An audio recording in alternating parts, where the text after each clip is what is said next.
One of the practices that I learned from the books that I'm reading was the change game, or is the change game.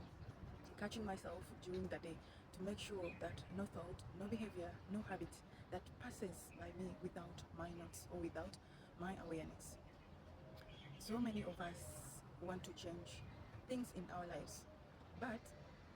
we are lacking commitment, or we are lacking those micro steps or small steps that we can put into practice so that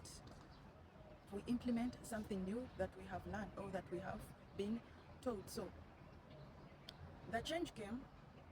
is to become a watchman of your own thoughts, your own behaviors, your own feelings, or your own habits during the day. It could be that you're in the kitchen preparing a meal, and then you notice that familiar emotion, those limited emotions that you want to get rid of. For example, fear, worry, angry, you know, envy,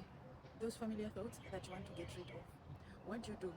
It's not right for you to let them slide without your awareness, because your end game was to change and make sure that something like that doesn't slip by. Because at the end of it all, when you let something that you wanted to change, you let it slide by your awareness, or when you're not aware of it, in most cases we regret that I shouldn't have done this, I shouldn't have let this happen. So when you notice those familiar feelings, okay, you're feeling like lazy, those familiar behaviors of picking a phone to gossip about another person or to complain to your friend about how you're feeling,